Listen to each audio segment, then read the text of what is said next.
Welcome to Tennis Spin, where we put our spin on your tennis. Guys, I got head coach, tennis director of the University of San Francisco Dons here with me today. 24 years of head coaching experience in the room next to me today. We're going to talk about UTR. Stay tuned.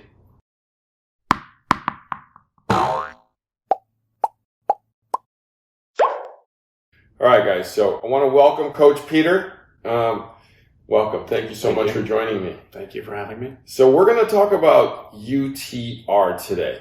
Until about 2018, I've never heard of what that was.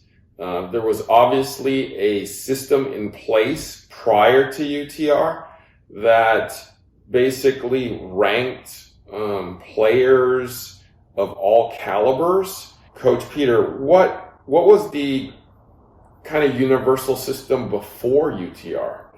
Well, before UTR, really, what you had was just rankings. In a sense, rankings. Obviously, you have the USTA system, which really was for more, adult-based play. So it never was as applicable to junior tennis. So you basically would have rankings. So you would look regionally at all the players that were ranked in their region. And then those regional rankings obviously would then, depending on how many national tournaments that player would play, would move into national rankings.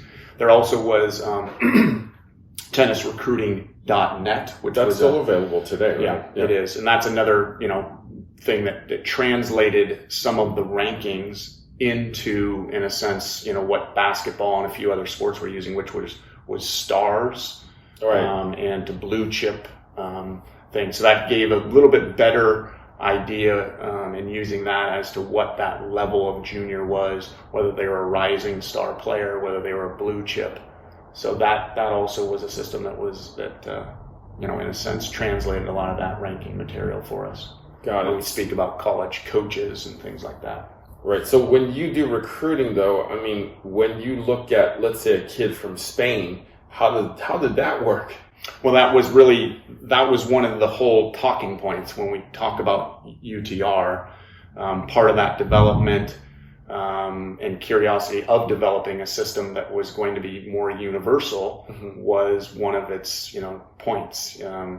And if you want, I can go into what that is, but that was always the problem when you'd go to international recruiting. Each country had their own ranking system as well, or system of rating the players. So it made it challenging to kind of find out. You would have to learn all those systems in order to kind of really figure it out, or get that system of ranking down to a certain level so that you knew, how that matched your team if you were going to be recruiting out of that country. Okay, so let's fast forward now. I believe UTR, the general premise and the idea came out in 2006 or 8. You had mentioned the guy from Virginia. Yeah, Dave Howell. It really is probably the gentleman that it's drawn back to. Who was a pro in Virginia and had kind of created a rating system actually within that state, and some of the juniors that he had been working with. He also was training juniors in Europe, and specifically in France. That was probably something that was modeled a bit, because that particular rating system in France gave an associated number. It was their own system. But it also gave a competitive scale, which also made the matchups a lot easier. So if that person was a 0 or a -15, they would be playing in a competitive scale. So that was also intriguing to Dave. And so some of those things I believe that he put into, in a sense, the founding of that UTR. But where we come in as the college coaches, some of my colleagues in, Steve Clark and Daryl Cummings. Daryl was at ODU, Old Dominion University in Virginia, so he had some interaction there. And Steve was over probably at UC Irvine at that time. And then Dave Fish up at Harvard was a big early adopter from a collegiate side. It was really born a little bit out of college coaches' frustration to recruit internationally, as well as kind of getting a metric that was a bit more realistic and accurate for those juniors in more real time. So that's where it all kind of came together a bit. So UTR, like U means universal. Mm-hmm. So not only do college kids have it, but amateurs and pros have it too. Yes. Mm-hmm. It also is non-gender specific. So in this particular case, you're on one scale. So a 7 UTR woman would be on par with a 7 UTR men. Correct. Well, that's great. And what that does is that allows them to then play against each other. Right. And I've seen a lot of flex matches out here now with literally a man playing a woman. Because in the USTA system, a 4-5 woman is not the same level as a 4-5 man. Correct. So that's where this has been helpful, because especially as junior tennis players are developing, you will find yourself mixing the genders based on ability. Right. All the time. Right. So now, fast forward to 2018, it looks like everybody's kind of not quite embraced it, but it's kind of got its great start with the USTA, the Tennis Channel. Yeah, Mark Leshley, who is kind of local down in Palo Alto, that's where it got professionalized. So Mark was a business person, and that really is where UTR got professionalized. Once it got under Mark's umbrella and, in a sense, the formality, they took it to a different level. They professionalized what UTR was going to be. Vision-wise, they hired different entities to really brand it and to emanate it out. So that's really what you're alluding to, is that's when the system, in a sense, really went to a bigger, to everyone. Looking at some of the UTR numbers here, so Roger Federer is considered to be a 16.27. Mm-hmm. Rafa, 16.21. Right. So those are pretty much the tops of what you can be. Is that true? Yes. I mean, can somebody be a 20? No. So technically the scale was supposed to go to 16. Oh, okay. But there's creeping over that. And you'll see the creeping over that. So you're looking at the top of those scales. I don't know exactly who that number one is, but right. As far as UTR goes, but your metrics are pretty close to what those ATP rankings are, but they're not the exact same necessarily. Okay, so since the UTR numbers are pretty important to you in terms of recruiting, let's say I'm a junior in high school and I have a 10 UTR and I really want to be a 12. What would be the easiest, fastest way to get to a 12 and get on your radar?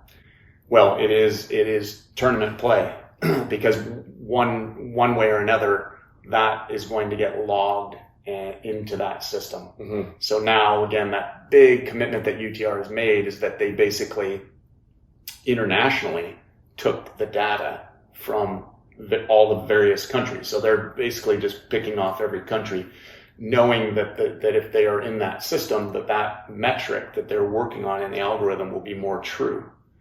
So in a sense, what you would do as a junior tennis player is try to get involved in either official rated UTR play, or that result is going into the UTR system. Mm-hmm. If that is, that is one of the metrics, obviously, nowadays that a college coach would look at. It is not the only metric, but that does give us a starting point. It also can give us a comparison point to what our current roster could be, or our opponent's current roster could be. So that's where it has been helpful. But it is not, obviously, as we talk about recruiting, it's not the only thing. Right. Yeah. So there's supposedly a 16-point basis that it's based upon. So it's 16 points of an algorithm that your number is based upon. Yes. Now, I know that on the Pro Tour, the more tournaments you play, the deeper in you get in on each draw. Obviously, your ranking goes up. Is there any of that in the UTR? Yeah, so all of that, it's very similar again to handicapping in golf. You know, the more input and stuff that you put into that system, the more accuracy that potentially that algorithm will carry. So obviously, as you are playing, because it also rates you on competitiveness, there's competitiveness as well as potentially, you know, moving that UTR scale for you. So if I played, let's say I'm a 10.0 and I enter these L1, L2 tournaments and I lose every one, competitive score in the first round, I don't budge, right? Well, no, you potentially could budge if you're not competitive. So competitive is winning more than half of those games. Right. Oh, so I would drop. So you could potentially be dropping through that, yeah. Okay. Yeah. Got it. And also that depends on who you're playing against. Okay. Because you're just basically getting compared to a rating on that side. And So- if that individual is their UTR is validly rated inside the UTR system, then yes, you have, you know, that metric, as you have said, the decimals too, Right. are getting worked there. Got it. Yeah. So if I'm playing 12s and I'm a 10 and I constantly lose, well, I'm supposed to lose. You are supposed to lose, yes, but that competitiveness also there is a price for that a bit as well. Okay. Got it. Yeah, so that's why you want to have level-based competition at some level.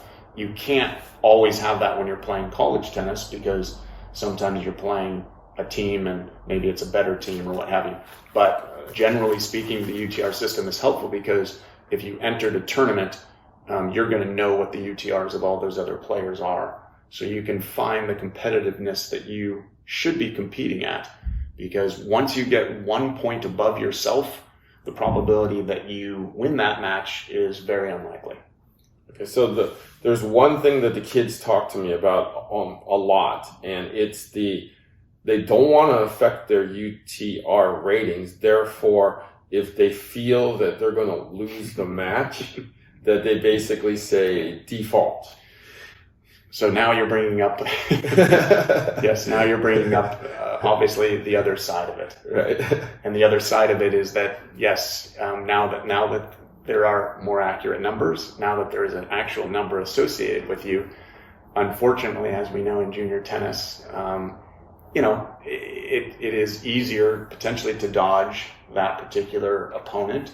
That is where it can be a bit dangerous, you know, meaning that, you know, you're starting to play with, you know, your mental side, you know, to say that I'm going to avoid this person because they're of a certain ability. Mm-hmm. That is where I think, unfortunately, in the era of this, you know, where we have a lot of the internet and a lot of knowledge and a whole bunch of things, that can be tough for a lot of players, because unfortunately, even with our players on our team, they already know who we're playing against and what they're rating, and psychologically that can be tough. You know, you're going to have some people that are going to want to take that on, and you're going to have some people that are going to cower under that. Right. Obviously my opinion is going to be that I'd like for you to take that on. You're going to need to take it on some way, some form at some time. There's no real point in avoiding that. You know, we didn't have those benefits back in the days. Totally not. You show up to the tournament and the draw had barely been made. Right. Now they get to see the draw, they get to see the rating, and that can be very tough. So it's there's nothing anyone can really do about it, right? But I know that does happen. No, so you guys, I know that everybody wants to know who they play, or at least most of you. And you look at that UTR number, and a lot of you kind of get intimidated, which, you know, you're not playing a number, you're playing a person. And if your goal is to get better in the game, take that person on. Coach Peter sees this all day with his players. It's not about a number. It's about a person. And any given day, any player can be beat. Now, when you do your recruiting here, how important to you, I know you spoke about there's many other factors, right, but like what number or scale do you take into consideration the UTR number? of that potential? It gives me a starting point. Throughout the last probably 3 years, obviously with the pandemic, that algorithm has been taxed, meaning that there was a period where no one was playing anything, right? So then there was a period where not all of the people were playing a whole bunch. Now the algorithm is starting to get stronger. Now what you have is consistent play, especially over the last 6 to 8 months. So now the UTR is starting to feel much closer to what it's supposed to be. Got it. Meaning that if I do look at that number, it's a little bit closer, especially when we look at college players, because there's a lot of results in the system and have been probably since the summer of 2021. Now what you're looking at is kind of looking at a more true number. But like I said, over the last 3 years, it's been more challenging because there was a period where that number really wasn't all that true. Right. Everybody's race basically had fallen. So now it's starting to get a bit more true.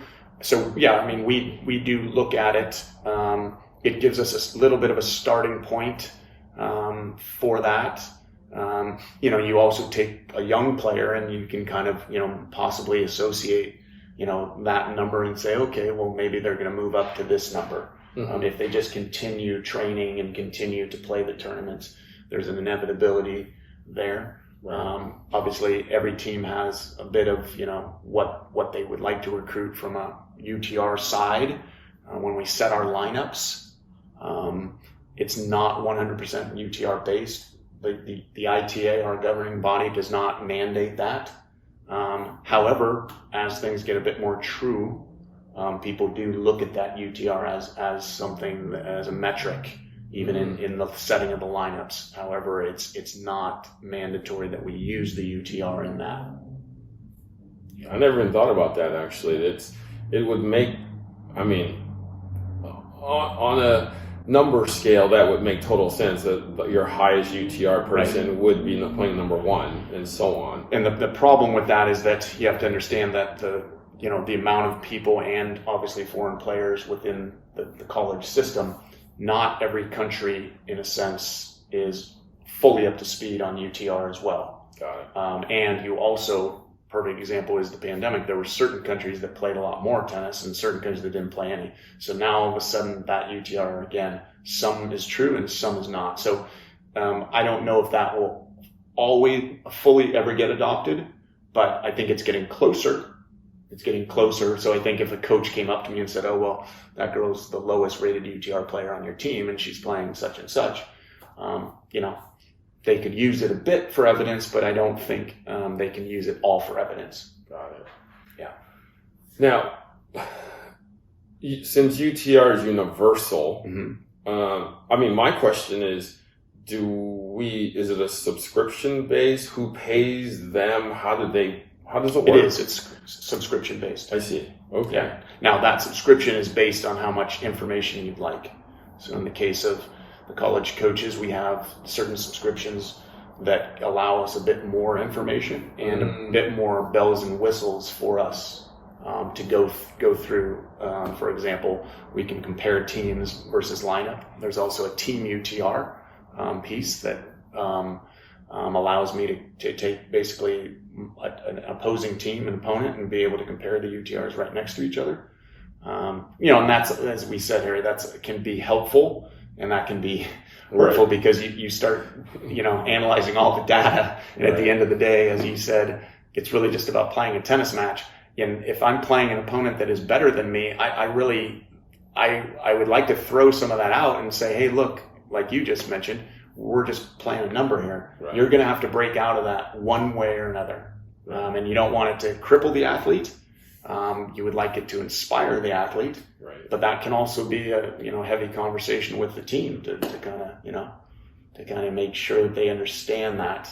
At the same time, if their UTR is dropping so low, it could be that they're not playing their summer tournaments. They're not doing a lot of their training. They're not getting the amount of matches that you want them to get because you know that they're going to need that. So I can use it also a bit to kind of hang that over their head a bit in the off season and say, well, your UTR went from here to here. What's going on? Why aren't you playing the tournaments? So it can be helpful, it can be hurtful, it can be helpful, or you just have to figure out how to use it, just like any other tool. I wouldn't say it's inherent in the tool, but you just have to figure out how to use that tool to your advantage. So since we're here today and it's only 4 years old, essentially, it's obviously not a perfect system. Or would you say that it's a perfect system, or is it going to be as good as it gets? Well, that's I think remains to be seen. I think the part that is good is that you have individuals that are constantly thinking about that. And I think, again, what UTR has done is they adjust their algorithm. So there's been a few big adjustments over that period of time. Once it was, in a sense, when I say professionalized, once really more people knew about UTR, they've adjusted those algorithms. So they're constantly looking to adjust that, right? And so we'll see what the future holds for it. I think the positive part is if it's easily distributed and a lot more people know about it. Meaning I can go to a foreign country, or if I can talk to a recruit from a foreign country, they know about UTR now. Okay. And the metric coming out of a lot more countries is becoming more true. And that's UTR grabbing all that data from those particular countries' tournament play. Got it. And so I think, as you said, it probably will begin to get better as far as what that metric is. And yeah, we'll see what that story, brings. So it sounds like UTR is here to stay, and it's only going to get better. They'll take care of the glitches later on with people defaulting, I'm sure. Right. I want to thank my man here, Coach Peter Bartlett. If you want to reach him, I'm going to put his contact information below. Guys, thank you for watching Tennis Spin, where we put our spin on your tennis.